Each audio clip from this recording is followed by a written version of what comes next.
నేను అయోధ్యను. నేను అయోధ్యను.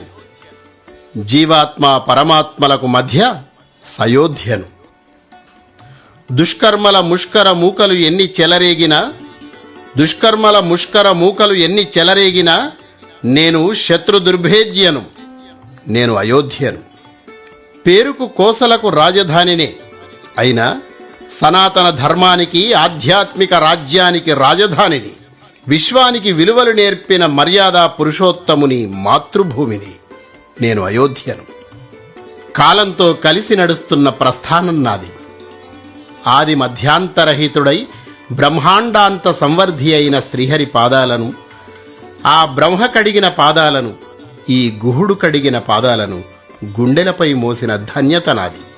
స్వర్గాదపి గరీయసి అని అన్న రామన్నతో ఘన గౌరవాన్ని పొందిన అయోధ్యను.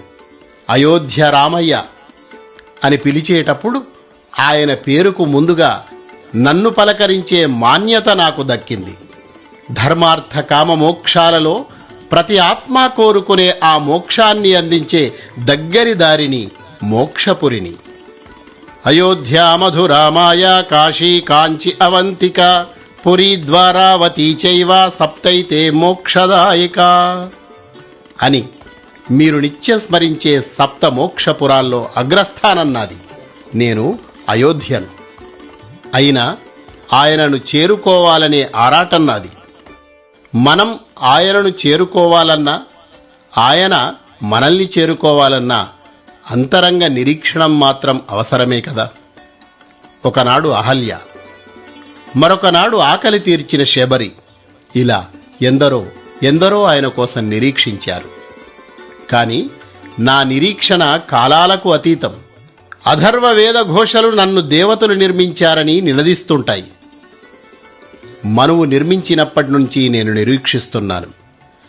త్రిమూర్తులకు సైతం తీర్థక్షేత్రమైన తపోభూమిని నేను. సరయూ నదీ వీచికలలో సేదదీరుతూ 1000 సంవత్సరాల కాలం ఆయన కోసం ఎదురు చూశాను. ఆ నిరీక్షణ ఫలితంగా రామయ్య నాకు జన్మభూమిగా స్థానమిచ్చి సార్థకతనిచ్చి నాపై నడయాడాడు.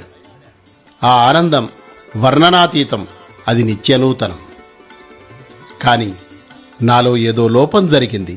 కొద్ది కాలానికే ఆయన నాకు 14 ఏళ్ల ఎడబాటును విధించాడు. నాలో జరిగిన తప్పును నేను దిద్దుకున్నాను.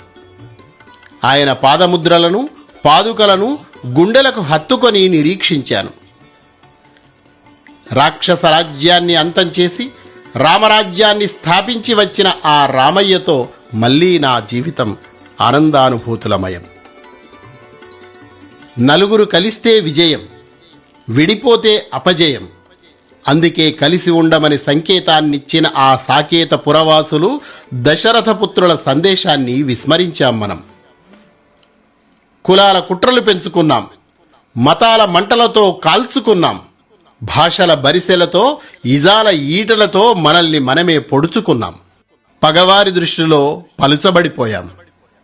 పర్యవసానంగా 500 ఏళ్లు భగభగమండే నిప్పు కనికపై నివురును కప్పుకున్నాం.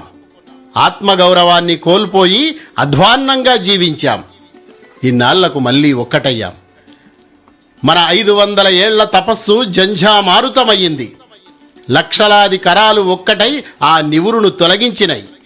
జై శ్రీరామ్ అన్న పెదాలు ఆ నివురును ఉప్పున ఊదేశాయి.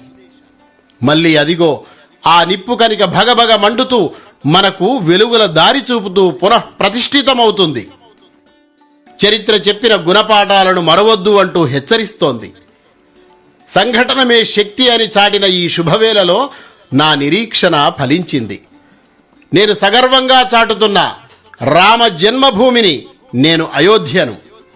ఆత్మ పరమాత్మలకు సయోధ్యను. దుష్కర్మల ముష్కర మూకలు ఎన్ని చెలరేగినా నేను శత్రు దుర్భేద్యను. నేను అయోధ్యను. నేనంటే నేను కాదు, నేనంటే నువ్వే. నువ్వు నేను ఒకటే.